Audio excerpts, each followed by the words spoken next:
चला सगळ्यांना शुभ संध्याकाळ. आज आपल्याला विना मॅडम मार्कंडेय पुराणाचा दुसरा दिवस सांगणार आहेत. तर अलीकडे मी बघते वेळेत येत नाहीत लोक, उशिरा जॉईन होतात. तर ठीक आहे, काही हरकत नाहीये.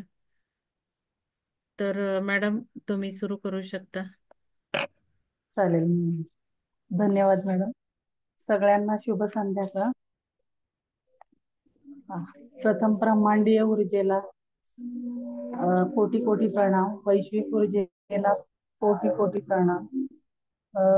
पिरॅमिड ऊर्जेला कोटी कोटी प्रणाम करून आजचं सेशन चालू करते. तर काल आपण पाहिलं की व्यास ऋषींचे जे शिष्य श्री जमिनी आहेत ते पक्षीराजांना प्रश्न केले.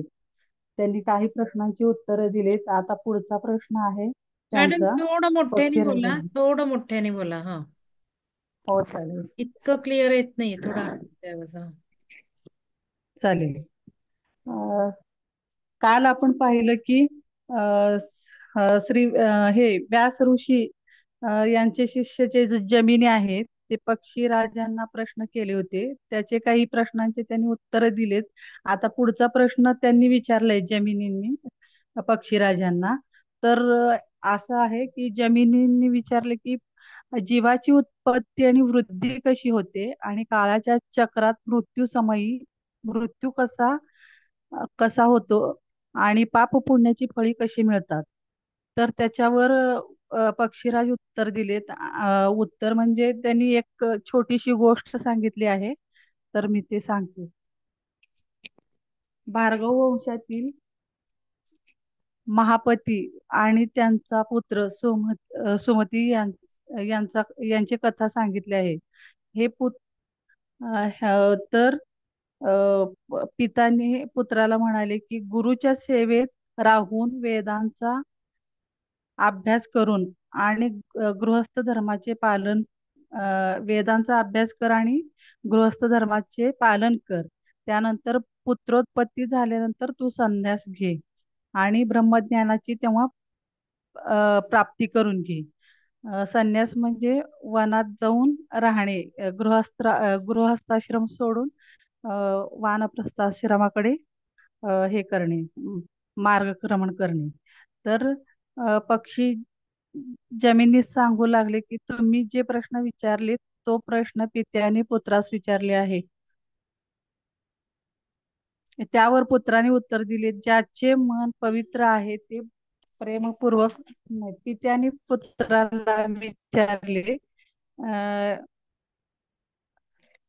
ज्याचे मन पवित्र आहे, प्रेमपूर्वक आहे, मनापासून दान धर्म करेल त्याची सुखपूर्वक मृत्यू होतो. जो देवा ब्राह्मणांची श्रद्धापूर्वक पूजा करतो, कामक्रोध द्वेष पासून दूर असतो, सुखा अशांना सुखाने मृत्यू येते. तहानलेल्यास पाणी व भुकेलेल्यास अन्न देत नाही. तहान अम, ती लोक तहान भुकेने त्रस्त होऊन मृत्यू पावतात. असत्य बोलणाऱ्या, वेदांचा निंदा करणारा अन्यायी व्यक्तीला यम अ, यमसदनी खूप त्रास होतो असे सांगितले. कर्माच्या फलानुसार दुसरा देह धारण करून पुढचा भोग भोगावा लागतो. सत्कर्मे केली तर त्यांना सुखाने मृत्यू मिळते. म्हणजे सुखकारक मृत्यू पावतात ती लोक. म्हणजे यात त्यांनी सांगितलं की जे लोक सत्कर्म करतात किंवा चांगल्या मार्गाने अ, म्हणजे अ, चांगली वागतील, जी लोक चांगली वागतील, कोणाला त्रास देत नाही, कोणाची निंदा करत नाही, अशा लोकांना चांगला मृत्यू येईल. आणि जे कोण मुद्दामून त्रास देतील ना त्या लोकांना मृत्यू ही चांगली येत नाही असं सांगितलेलं आहे त्यांनी. तर अजून एक दुसरं आहे हे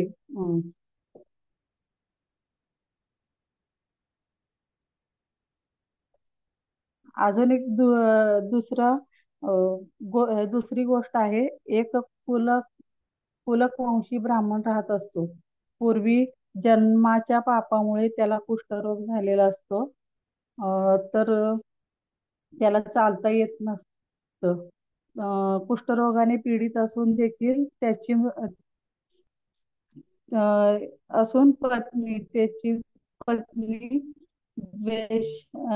त्याला देवस्वरूप मानून पतीला देवस्वरूप मानून रोज पूजन करत असते. विनम्र भावाने सेवा करीत असते. कुष्ठरोगी ब्राह्मण हा अत्यंत तापट स्वभावाचा असतो. तर तरी देखील पतिव्रतेचं महात्म्य सांगितलंय हे. तरी देखील ती त्यांची सेवा करते, त्या ब्राह्मणाची सेवा करते. एके दिवशी ब्राह्मण पत्नीला म्हणतो की राजमार्गावर पार्श्ववर्ती घरात, म्हणजे जवळच्या घरात, मी एक वेश्या राहते. तिथे मला घेऊन मॅडम चल. आवाज मोठा पाहिजे ना.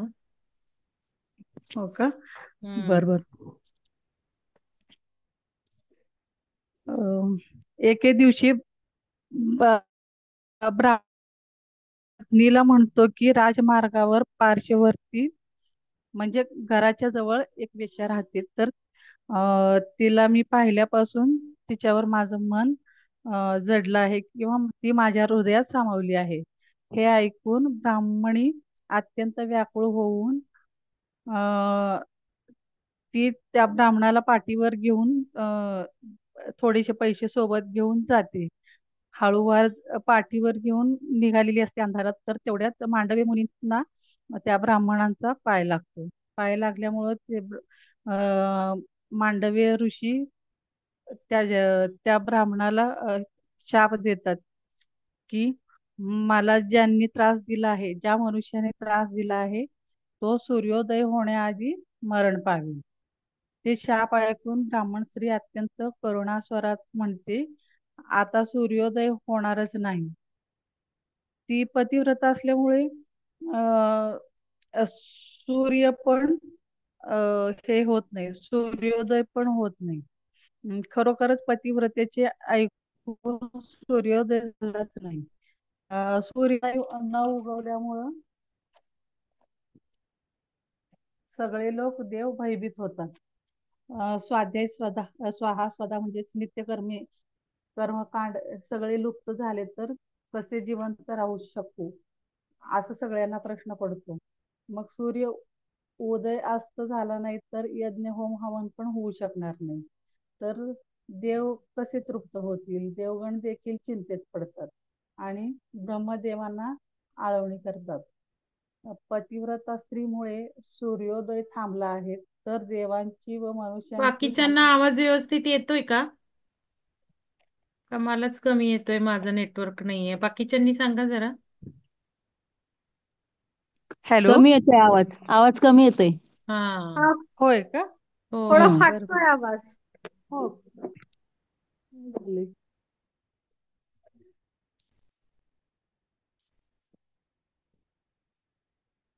आता येतोय का मॅडम? हा हो, येतोय. हॅलो. येतोय. हो. हा पण हा. ते सोडलं की नाही येते. होय का? हम्म. बर बर. असंच धरून ठेवते मग. पुन्हा एकदा सांगू का मग? नाही ठीक आहे, हॅलो. चला पुढे.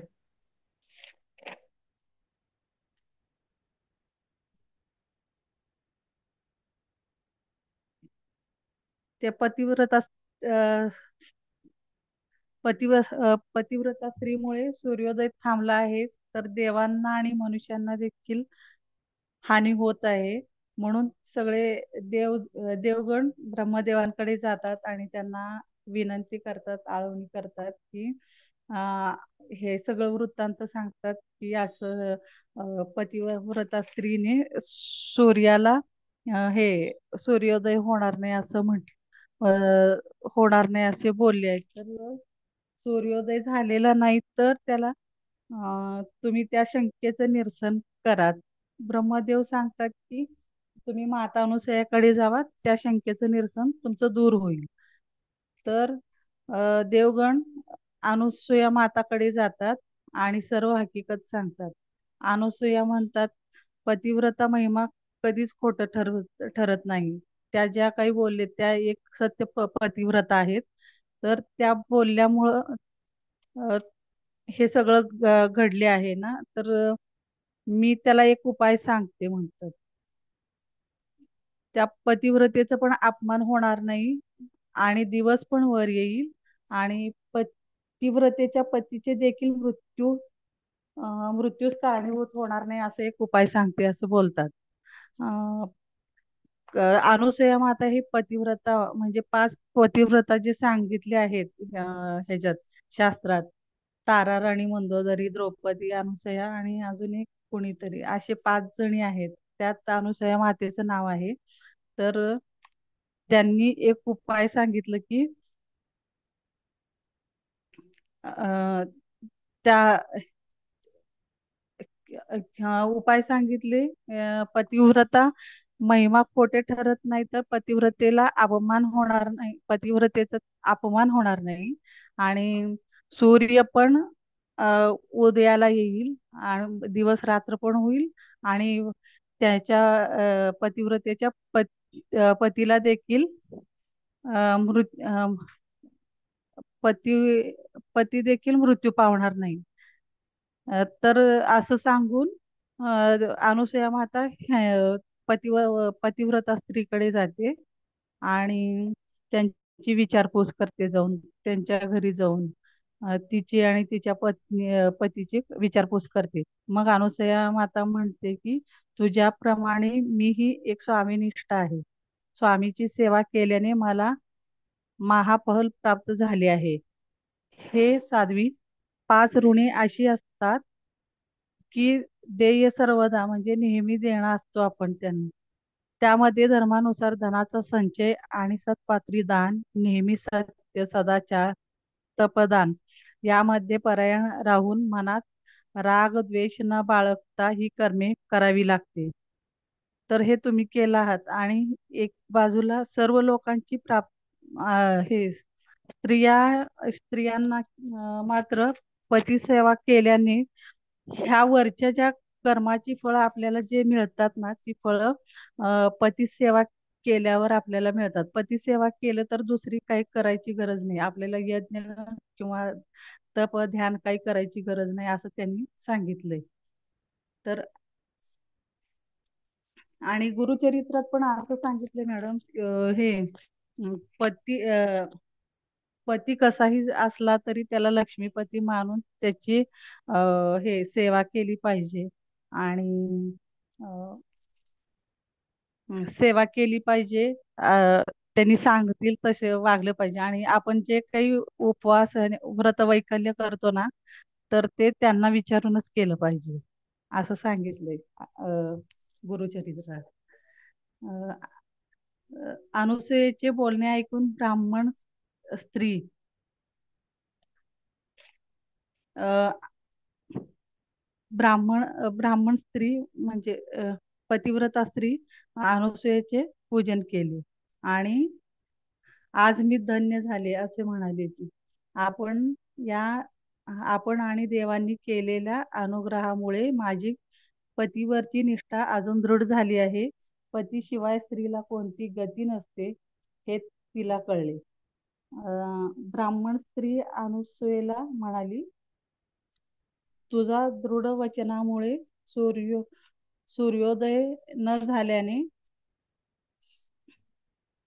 ब्राह्मण स्त्रीला अनुसूया म्हणाली की तुझ्या दृढ वचनामुळे सूर्योदय न झाल्याने सत्कर्मी नष्ट होतात, अशाने विश्वाचा नाश होईल. या संकटातून वाचवायचे असेल तर तू पृथ्वीवर प्रसन्न हो, ज्यामुळे सूर्योदय पूर्ववत होतील, कार्य करतील. त्यावर ब्राह्मणी म्हणाली की मांडव्य ऋषीने माझ्या पतीला शाप दिला आहे, सूर्योदयापूर्वी मृत्यू होईल. तेव्हा अनुसया माता म्हणते की तुझे स्वामी पुन्हा जिवंत होतील. पतिव्रता स्त्रीची महिमा हे मला नेहमी प्रिय आहे. तर मी तुला वचन देते की तुझे स्वामी पूर्ववत म्हणजे जिवंत होतील आणि त्यांना ते शापातून मुक्त होऊन पुन्हा जिवंत होऊन 100 वर्ष अ 100 वर्षे संसार करतील. हे अशा पद्धतीनं पतिव्रता स्त्रीचं वर्णन इथे केलेलं आहे. आता पुढचं बघूयात आपण.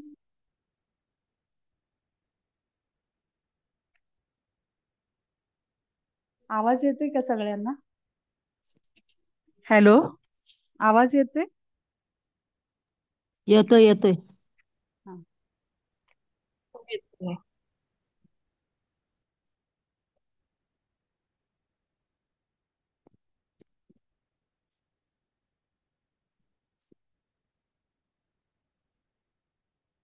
अष्टांग योगाचं उपदेश आहे इथे. सर्वप्रथम आत्म्यानेच आत्म्याला जिंकावे. सर्वप्रथम आत्म्यानेच आत्म्याला जिंकावे, कारण आत्म्याला जिंकण्या इतके दुसरे कठीण कार्य नाही. त्या आत्म्याला कशा प्रकारे जिंकले पाहिजे हे मी आता सांगतो. दत्तात्रय आर आलर्का राजांना सांगतात. तर प्राणायाम करून दोषांना, धारणेने पापांना, प्रत्याहाराने विषयांना भस्म करावे लागते. ज्याप्रमाणे अग्नीत पडल्यावर सर्व धातू दोषरहित होतात, त्याप्रमाणे प्राणवायूच्या निग्रहाने इंद्रियांचे सर्व दोष नष्ट होतात. तर मॅडमने आपल्याला शिकवले आहे की अ, हे चक्रा कसे बॅलन्स करायचं किंवा कुंडलिनी जागृत करून कसं आपण पुढच्या ह्याला टप्प्यात पोहोचायचं वगैरे. त्याप्रमाणे इथं त्यांनी पण सांगितले आहे की आत्म्याला प्राणायाम करून दोषांना आणि धारणेने पापांना, प्रत्याहाराने विषयांना, हे सगळं आपल्याला मॅडमनी थोडंफार शिकवलेलं आहे. तेच सांगितलेलं आहे इथं. प्राणवायूच्या निग्रहाने इंद्रियांचे सर्व दोष नष्ट होतात.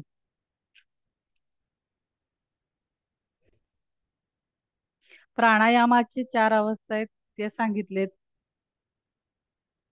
ज्यामुळे मोक्ष प्राप्ती होते त्याचे वर्णन केलेत. प्राणायामाने ध्वस्ती, प्राप्ती, संविता व प्रसाद हे 4 भेद आहेत. ध्वस्ती त्यालाच म्हणतात ज्यामुळे अदूषित म्हणजे वाईट कर्मे दुर्बल बनवून चित्ताची मलिनता नष्ट करते. आणि प्राप्ती ही अशी अवस्था आहे की ज्यामुळे योगी लोभ मोहाच्या सर्व कार्याचा स्वतःच निषेध करतात. म्हणजे योगी लोक जसे म्हणजे मोहापासून किंवा पैशाच्या अ, धनापासून लांब राहून ज्ञान प्राप्ती करतात, वनात वगैरे जाऊन संन्यास घेऊन. तर ज्ञानशक्तीस प्राप्त करून योगी अतिस, अनागत आणि तिरोहित या सर्व विषयांचे ज्ञान मिळवतात. ती अवस्था संविता म्हटली गेली आहे. ज्या अवस्थेमुळे पंचवायुरूप इंद्रिय व विषयापासून योग्याचे चित्त शुद्ध होते, ती अवस्था प्रसाद म्हटली गेली आहे. तर पुढे दत्तात्रयाने सांगितलंय की आता प्राणायामाची लक्षणं आणि योगाभ्यासाच्या वेळी ज्या आसनांची आवश्यकता असते त्याविषयी मी सांगतो. पद्मासन, अर्धासन, स्वस्तिकासन यांचा प्रथम अवलंब करून हृदयात प्रणव जप करून योगानुष्ठानास बसावे. या अवस्थेत नासिकेच्या अग्रभागी दृष्टी ठेवावी, दुसरीकडे कोठेही नाही. याच अवस्थेत तमोगुण व रजोगुणांनी नष्ट करण्याचे सामर्थ्य येते. अशा प्रकारे आत्म्यामध्ये आसक्त राहून आत्म्याच्या द्वारा आत्म्याचे दर्शन होते. रजोगुण म्हणजे मोक्ष किंवा मुक्ती, तमोगुण म्हणजे वाईट गुण आणि सत्वगुण म्हणजे चांगले गुण. प्राणायामाचे 10 प्रकार आणि धारणेचे 2 प्रकार वर्णन केले गेले आहेत. तत्वदर्शी योग्याने 2 प्रकारची धारणा सांगितली आहेत. नियत आत्मा होऊन साधना केल्याने योग्याच्या सर्व दोषांचे शमन होते. त्याला शांती प्राप्त होऊन परब्रह्माचे दर्शन परब्रह्माचे पृथक स्वरूपात दर्शन होते. पिपासू ज्याप्रमाणे पात्राने पाण्याचे पान करतो, म्हणजे पाणी पितो, पात्राने पाणी पितो, त्याप्रमाणे योगीजन सुद्धा वायूचे हळूहळू पान करीतात. म्हणजे अ, हवा हवा तोंडावाटे घेतात, ते हवा पितात असे सांगतात ते. प्रथम नाभी, हृदय, वक्ष, वदन, नासाग्र, नेत्र, भुवई, ऊर्ध्व प्रदेश हे शेवटी परब्रह्मात अशी धारणा करतात. अशा प्रकारे 10 प्रकारांनी धारणेचे वर्णन आहे. याची सिद्धी झाल्याने ब्रह्मस्वरूप प्राप्ती होते.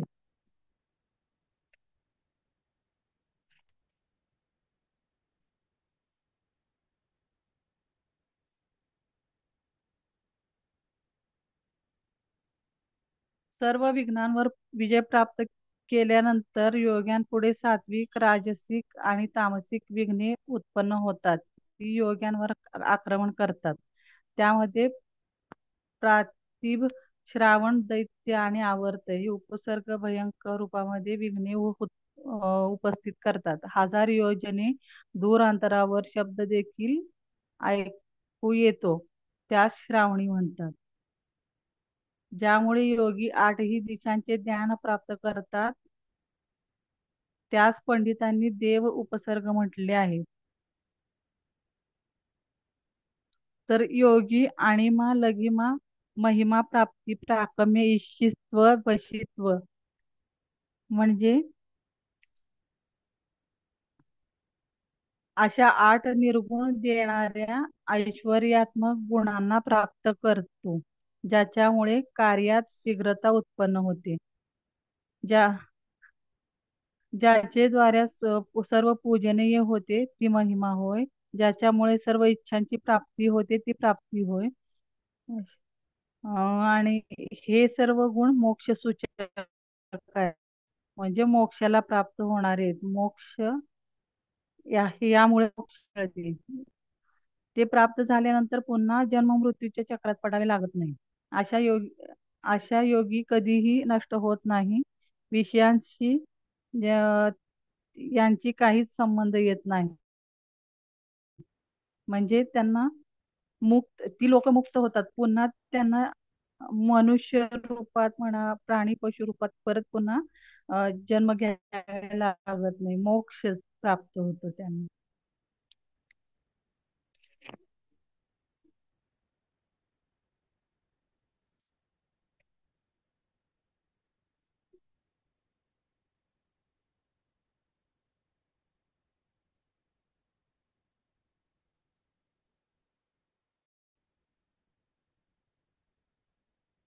आता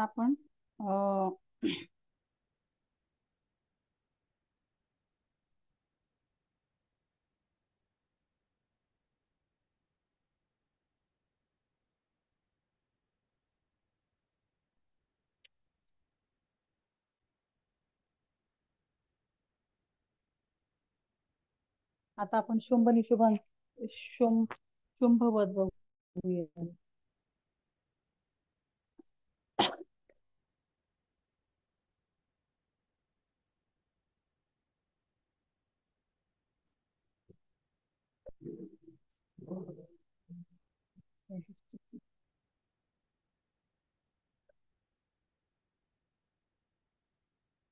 आधी शक्रादी कृत देवीची स्तुती बघू. महर्षी मेधा पुढे राजा सुरतास सांगू लागले. महिषासुराचा वध होताच इंद्रासहित सर्व सुरगण देवींचे गुणगान करू लागले. देवता म्हणाल्या, सर्व देवगणांच्या एकत्रित शक्तीने उत्पन्न झालेले सूरगण आणि मुनींना पूज्य अशा अंबिकेस प्रणाम असो, जी जी सर्वांचे कल्याण करते. ब्रह्मा विष्णू महेश हे देखील तिचे स्तुती स्तोत्र गाण्यास असमर्थ आहेत. हे देवी, तू अपार आश्रयरूपी आहेस व विश्व तुझेच अंशरूप आहे. तू समस्त विश्वाची अति भयंकर अशी आपत्ती देखील नष्ट करीतेस. हे दुर्गे, तू संतुष्ट होऊन ज्यांचे कल्याण करतेस त्यांना धन व प्रसिद्धी पण प्रदान करतेस. हे देवी, तुझा पराक्रम अन्य कोणाशीच तुलना करण्यायोग्य नाही. तुझे रूप शत्रूंसाठी भयंकर व तेजस्वी आहे. हे अंबिके, तुझे हृदय दयायुक्त आहे, पण तेच शत्रूसाठी निष्ठुरतेचे आहे. तू भक्तांना प्रेमळ आहेस, भक्तांवर कृपादृष्टी ठेवणारी आहेस. मेधा ऋषी पुढे सांगू लागले, अशाच प्रकारे सूरगणांनी देवीचे गुणगान केले व नंदन नावाच्या वनात उत्पन्न झालेली फुले गंधाक्षता यांनी भक्तिपूर्वक देवीची अर्चना त्यांनी केली. ते पाहून देवी अंबिका म्हणाली, तुम्ही केलेल्या स्तुतीने मी संतुष्ट झाले आहे. तेव्हा आपल्याला हवा असलेला वर मागा, तो मी प्रीतीसहित आपल्याला प्रदान करीन. त्यावर असुरगण म्हणाले, हे भगवती, आपण आमच्याच हितासाठी महिषासुरासारख्या बलाढ्य राक्षसास ठार केले. त्यामुळे आमचे संपूर्ण कार्य सिद्ध झाले आहे.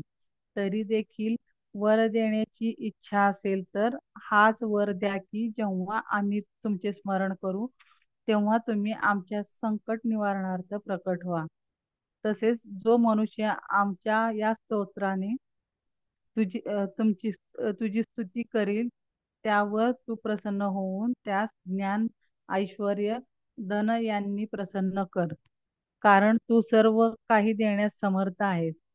त्यावर देवी तथास्तु म्हणून अंतर्धान पावली. ऋषी पुढे राजास म्हणाले, हे राजन, देवांच्या तेजापासून या विश्वाचे रक्षण करण्यासाठी जशी देवी प्रगट झाली ती कथा मी तुला कथन केली.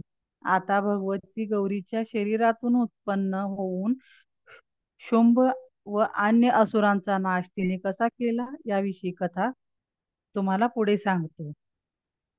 एकच मिनिट.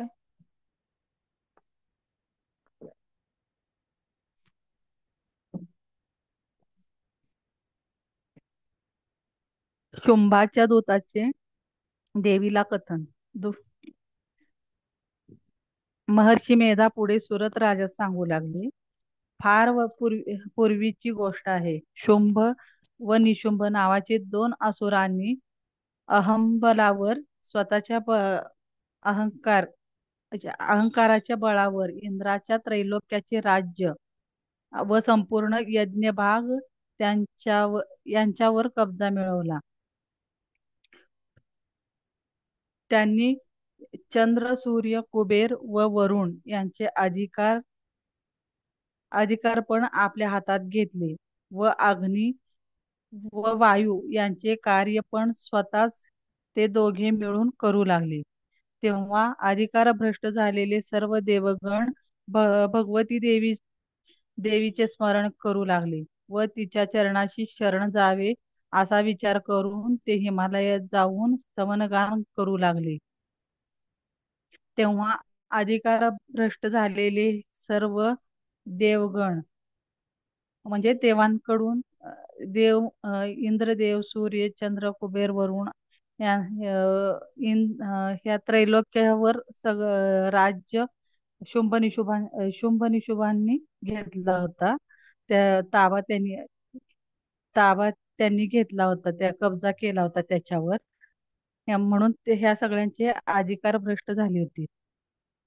तर भगवतीचे त्यांनी हिमालयात जाऊन स्तवनगान गायले आहे. तर भगवती देवीचे स्मरण करू लागले व तिच्या चरणाशी शरण जावे असा विचार करून हिमालयात जाऊन स्तवनगान करू लागले. तर ते म्हणाले, हे देवी तुला विनयपूर्वक नमस्कार असो. तू आम्हाला श्रद्धा रूप आहेस, आमचे संकट नष्ट करून कल्याण कर. अशा प्रकारे देवगण तिची स्तुती करीत असतात. असताच गंगा स्नानासाठी निघालेली पार्वती त्यांच्या समोर आली व देवांना विचारू लागली, हे देवगण हो, तुम्ही कोणाची स्तुती करीत आहात? त्याच वेळी पार्वतीच्या देहकोशातून भगवती देवी अवतीर्ण झाली व सांगू लागली, शुंभ व निशुंभ असुरांकडून पराजित व त्रस्त झालेले हे देवगण माझीच स्तुती करत आहे. पार्वतीच्या देहकोशातून उत्पन्न झाल्यामुळे ती कौशिकी नावाने प्रसिद्ध झाली व पुढे कृष्णवर्ण धारण करून कालिका नावाने हिमालयात राहू लागली. तिच्या सुंदर रूपास भाळून चंडमुंड नावाचे असुर शुंभ निशुंभास म्हणाले, महाराज, अत्यंत रूपवती अशी एक स्त्री हिमालयात राहत आहे. तिच्या तेजाने दशदिशा प्रकाशमान होत आहेत. आपण अनेक रत्नांना ग्रहण केले, तेव्हा त्या स्त्रीरत्नाचाही आपण स्वीकार करावा. तेव्हा महादैत्य शुंभाने सुग्रीव नावाच्या दूतास म्हटले की, तू तिच्याकडे जाऊन आमची अशा प्रकारची स्तुती कर, ज्यामुळे ती स्वतःच येथे उपस्थित होईल. मग दूत देवीकडे येत आला व म्हणाला, दैत्येंद्र दैत्येंद्र शुंभ त्रैलोक्यामध्ये स्वामी असून मी त्यांचा दूत आहे. ते महापराक्रमी असून त्यांनी सर्व देवांना पराभूत केले आहे. अनेक रत्ने त्यांनी जिंकली आहेत. आम्ही स्त्रियांना देखील रत्नरूप मानतो. तेव्हा आपण आमच्या स्वामींचा स्वीकार करावा. ते ऐकून देवी म्हणाली, हे दूता, मी अजाणतेपणी एक प्रतिज्ञा केली होती, ती ऐक. जो पुरुष युद्धात मला पराजित करील, माझ्या इतकाच बलवान असेल, तोच माझा पती होईल. तेव्हा असुरांनी नाशासाठी त्यांच्या देहातून पराक्रमयुक्त ब्रह्मा, शिव, विष्णू, कार्तिकेय यांच्या शक्ती प्रकट असुरांच्या नाशासाठी त्यांच्या देहातून पराक्रमयुक्त ब्रह्मा, शिव, विष्णू, कार्तिकेय यांच्या शक्ती प्रकट झाल्या व सर्व शक्ती सशस्त्र संग्रामासाठी उद्युक्त झाल्या. ब्रह्मदेवांच्या शक्तीच्या हातात अक्षमाला व कमंडलू होता. ती हंसावर आरूढ झाल्यामुळे तिला ब्रह्माणी नाव पडले. शिवाची शक्ती त्रिशूल व नागाची आभूषणे धारण केलेली बैलावर आरूढ झालेली असल्याने माहेश्वरी नावाने ती प्रसिद्ध झाली. याचप्रमाणे कौमारी शक्ती मोरावर, वैष्णवी शक्ती वराहावर, नरसिंही शक्ती नृसिंह रूपात वैष्णवी शक्ती वराहावर, नरसिंह शक्ती नृसिंह रूपात, ऐंद्री शक्ती हत्तीवर आरूढ होऊन आल्या. त्या सर्व देवशक्तींसहित भगवान शंकर चंडिकेला म्हणाले, आता लवकरच असुरांचा वध करा. त्यावेळी चंडिकेच्या देहातून एक शक्ती प्रकट झाली व शंकरांना म्हणाली, हे भगवन, आपण शुंभ आणि निशुंभांकडे जाऊन त्यांना सांगावे की इंद्र तिन्ही लोकांचा अधिकारी आहे. जर तुम्हाला जगायची इच्छा असेल तर आपण पाताळात जाऊन राहा. शिवाकडून संदेश मिळताच ते दोघे असुर क्रोधित झाले आणि देवी कात्यायनीकडे आले. त्यानंतर देवीवर ते भयंकर बाणांचे वर्षाव करू लागले. परंतु चंडिकेने त्या बाणांना लीलापूर्वक मोडून टाकले व काली, ब्राह्मणी, माहेश्वरी, वैष्णवी, कौमारी, ऐंद्री या शक्ती देखील असुरांचा नायनाट करू लागल्या. हे पाहून रक्तबीज नावाचा दैत्य क्रोधपूर्वक अवस्थेत युद्ध करण्यासाठी रणांगणात उतरला. त्याच्या शरीरातून रक्ताचे जितके थेंब पृथ्वीवर टपकत, तितके दैत्य पुन्हा उत्पन्न झाले. ते आणि ते बल पराक्रम यांनी रक्तबीजा इतकेच समर्थ असत. ऐंद्री शक्तीने त्यांच्या डोक्यावर प्रहार केला तेव्हा जखम झालेल्या स्थानातून प्रवाहित झालेल्या रक्तापासून सहस्त्र असुर निर्माण झाले. त्यांच्या रक्तापासून असुरांनी संपूर्ण विश्व व्याप्त केले. तेव्हा देवगण भयभीत होऊन चंडिका कालीला म्हणाली, मी प्रहार करताच खाली टपकणाऱ्या थेंबाचे तू ग्रहण कर. अशा प्रकारे रक्त क्षीण झाल्यावर तो नष्ट होऊ शकेल, रक्तबीज नष्ट होऊ शकेल असे सांगतात. मग काली चंडिकेच्या आज्ञेप्रमाणे रक्त सेवन करू लागली. अशा प्रकारे कालीने रक्तबीजाचे रक्तपान केले. त्यामुळे भयंकर असुर शतविकसित व रक्तहीन होऊन पृथ्वीवर पडले. अर्थात अशा देवतांना त्यावेळी देवतांना अतिशय आनंद झाला आणि असुरांचे रक्तपान करून आनंदातिशयाने नाचू लागले. अशा प्रकारे ही कथा झाली. निशुंभाचा पण वाद केला त्याच हे राजा ऋषींना म्हणाला, रक्तबीजाचा वध होतात शुंभ निशुंभाने काय केले हे ऐकण्यास मी उत्सुक आहे. तेव्हा ऋषी म्हणाले, रक्तबीजाचा वध झालेला पाहून शुंभ निशुंभ अधिकच क्रोधित झाले. क्रुद्ध झाले म्हणजे क्रोधित झाले. निशुंभ आपल्या पुढे मागे आजूबाजूला राक्षस सेना घेऊन देवीवर चालून आला. मेघगर्जनेप्रमाणे बाणाचा वर्षाव करू लागला. एक एक अस्त्रे भस्म केल्यानंतर देवीने एक एक अस्त्रे भस्म केल्यानंतर निशुंभाला आपल्या बाणांनी जखमी करून धराशायी केले. आपला भाऊ निशुंभ पृथ्वीवर पडलेला पाहून शुंभ अधिकच चिडला. त्याने अंबिकेवर अग्निशक्ती सोडली. तेव्हा देवीने महोल्वा नावाच्या शक्तीने ती दूर फेकली. शुंभाकडून फेकल्या गेलेल्या अगणित बाणांच्या देवीने आपल्या तेजाने नायनाट केले. याप्रमाणे कौमारी शक्तीच्या बलाने, ब्राह्मणीच्या मंत्रजलाने, महेश्वरीच्या त्रिशूळाच्या आघाताने, वैष्णवीच्या चक्राने, ऐंद्रियाच्या वज्राने अनेक दानव नष्ट झाले. तर शुंभ वध. ऋषी पुढे सांगू लागले, आपली सेना नष्ट होत आहेत असे पाहताच शुंभ रागाने चंडिकेला म्हणाला, तू आपल्या बलाचा अभिमान करू नकोस. दुसऱ्यांच्या बलावर आश्रित राहून तू मानवाप्रमाणे युद्ध करीत आहेस. त्यावर चंडिका म्हणाली, अरे दुष्टा, या समरांगणावर मी केवळ एकटीच आहे. ही सर्व माझी रूपे आहेत. त्या सर्व रूपांना नष्ट करून मी आता युद्ध क्षेत्रामध्ये एकटी राहीन. असे म्हणताच देवीची अन्य रूपे अदृष्ट झाली व शुंभ आणि देवी यांच्यामध्ये भयंकर युद्ध होऊ लागले. मी दारुण अस्त्रांच्या प्रहाराने सर्व सैन्यांच्या मनात भय उत्पन्न झाले. अंबिकेने टाकलेल्या अस्त्रांना शुंभासुराने मोडून टाकले. तर शुंभासुराने टाकलेल्या दिव्य अस्त्राच्या चंडिकेने केवळ हुंकाराने नायनाट केला. म्हणजे असे फुकून नायनाट केलं. त्यानंतर दोघांचे आकाशात भयंकर युद्ध झाले. ते अद्वितीय युद्ध पाहून देवगणांना आश्चर्य वाटले.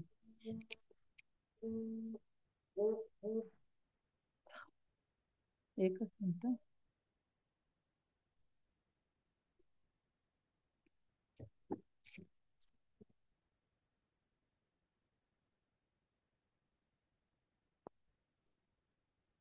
अद्वितीय युद्ध पाहून देवगणांना आश्चर्य वाटले. नंतर देवीने आपल्या त्रिशूलाने त्याचा हृदयभेद केला. त्यामुळे तो निर्जीव होऊन पृथ्वीवर पडला.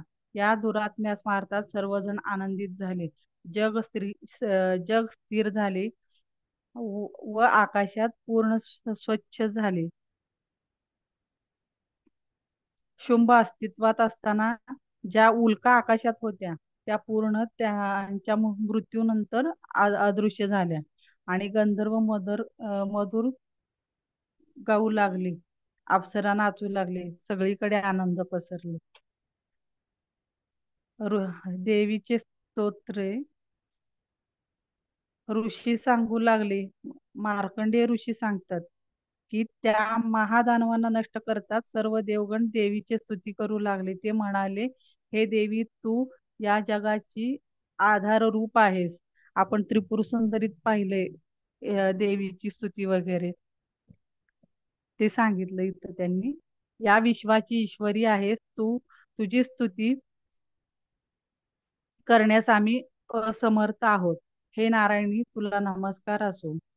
तू शरणागताचा उद्धार करणारी आहेस. तुझी अनेक अनेक रूपे धारण करून तू अधर्मी असुरांचा नायनाट केला आहेस. हे विश्वेश्वरी विश्वेश्वरी तू ब्रह्मदेवांनाही वंदनीय आहेस. त्यावर देवी म्हणाली, आपण वर मागा, मी इच्छित वर वर देईन. त्यावर असुरगण म्हणाले, हे अखिलेश्वरी, तिन्ही लोकांची संकटे तू नष्ट कर, शत्रूंचा नायनाट करीत राहा, हाच वर आम्ही मागतो. नंतर देवी म्हणाली, वैवस्त्य मन्वंतरामध्ये 28व्या युगात शुंभ आणि निशुंभ हे महादानव पुन्हा जन्म घेतील. त्यावेळेला मी यशोदेच्या गर्भातून वासुदेवाच्या घरी जन्म घेईन व त्यांना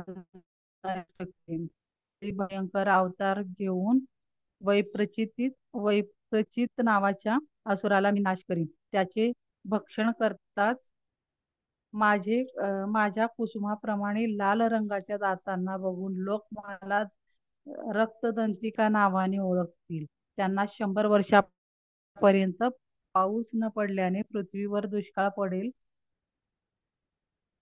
त्यानंतर 100 वर्षे पाऊस न पडल्याने पृथ्वीवर दुष्काळ पडेल. अशा वेळी ऋषीगण माझी प्रार्थना करतील. म्हणून मी मनुष्य योनीशिवाय जन्म घेईन. त्यावेळेस मला 100 नेत्र असतील, म्हणून मुनिगण मला शताक्षी म्हणतील. त्या अवधीत मी दुर्गम नावाच्या दानवाला ठार करीन. ऋषीच्या रक्षणासाठी हिमालयावर जाऊन असुरांचा वध करीन. त्यामुळे ऋषीगण विनम्र होऊन माझी प्रार्थना करतील व मी भीमा नावाने प्रसिद्ध होईन. त्यावेळेस अरुण नावाच्या महादानव तिन्ही लोकांमध्ये संकट उत्पन्न करतील. त्यावेळी षटपद ब्रह्माचे रूप घेऊन लोककल्याणासाठी मी त्यांचा वध करीन. त्यावेळी लोक भ्रामरी नावाने माझी स्तुती करतील. अशा प्रकारे ज्या ज्या वेळी असुरांच्याकडून विश्वस्त्रस्त होतील, त्या त्यावेळी मी अवतार घेऊन त्यांचे नाश करेन. तर देवतांना देवीचे वरदान.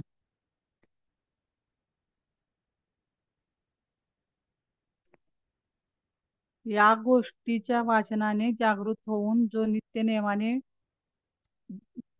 माझे स्मरण करील, त्याच्या सर्व संकटाची मी होळी करीन. मधु कैटभ शुंभ महिषासुर यांच्या नाशाचा कथा व माझे उत्तम महात्म्य जो मनुष्य एकचित्त होऊन अष्टमी, चतुर्दशी किंवा नवमीला वाचतील, त्याला कोणतीही पाप बाधा होणार नाही. त्याचे दारिद्र्य दूर होईल.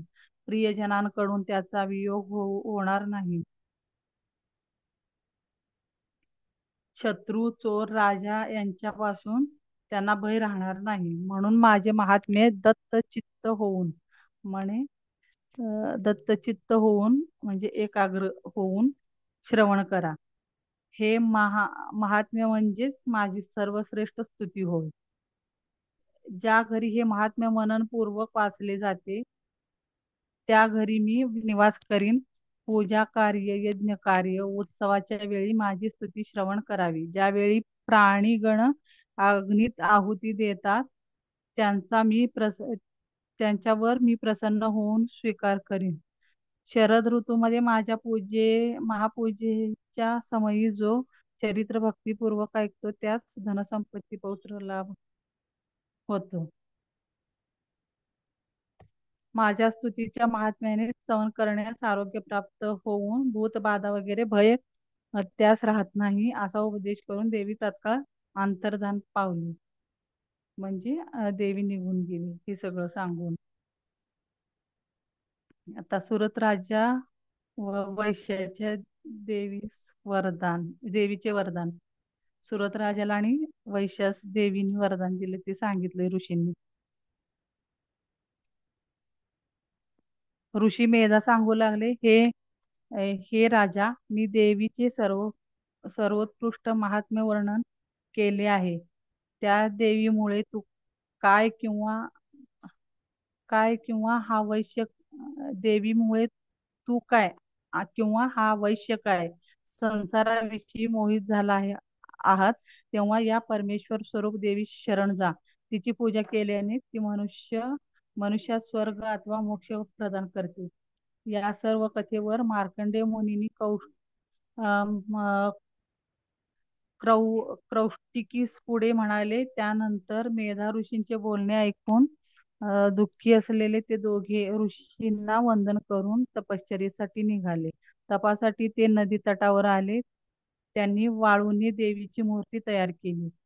तिची गंधाक्षदा वगैरे पूजा केली. देवी सुक्ताचा जप ते करू लागले. अल्पाहार घेऊन त्यांनी 3 वर्षे अशा रीतीने एकाग्रचित्त होऊन देवीची तपश्चर्या केली. तेव्हा देवी प्रसन्न होऊन त्यांना दर्शन दिले आणि म्हणाली, हे राजा, तू तसेच श्रेष्ठ वैश्या, तुझ तुझ तुम्ही माझी एकनिष्ठ आराधना केली, त्याने मी प्रसन्न झाले आहे. तुमचे सर्व इच्छित पूर्ण होईल. त्यावर राजाने वर मागितला की दुसऱ्या जन्मामध्ये मला अखंड राज्य प्राप्त होऊ व मी या जन्मी पराक्रमाने माझ्या सर्व शत्रूंचा नायनाट होऊन पुन्हा आपले राज्य मला प्राप्त होऊ दे. वैश्य म्हणाला, अंबिके, या संसाराविषयी माझा मोह नष्ट होऊ दे आणि ब्रह्मानंद प्राप्त करण्याचे ज्ञान मला मिळू देत. म्हणजे संसाराविषयी म्हणजे संसाराविषयी विरक्ती येऊ देत, म्हणजे मला त्यातनं बाहेर पडून ब्रह्मज्ञान किंवा आत्मज्ञान प्राप्त करण्याची मला हे ज्ञान मिळू दे. ब्रह्मज्ञान किंवा आत्मज्ञान प्राप्त होऊ देत, असेच वैश्य अंबिकेला सांगतो.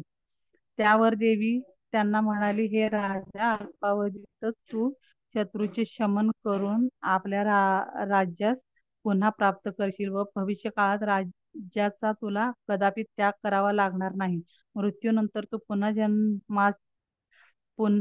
पुन्हा जन्माचा लाभ घेऊन पृथ्वीवर सावर्णी नावाच्या मनुरूपात प्रसिद्ध होशील. हे वैश्या, तू जो वर मागितलास त्याच्या सिद्धीसाठी मी तुला आशीर्वाद देते.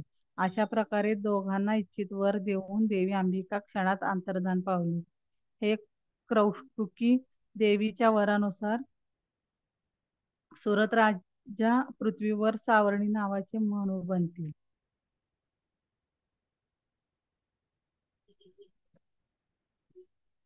मॅडम, घ्यायचं का पुढचं? हॅलो, नाही, बास झालं. बस का?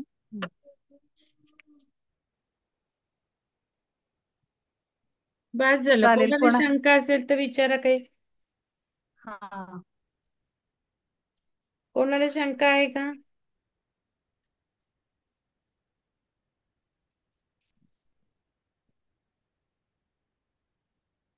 नाहीये शंका कोणाला? ठीक आहे.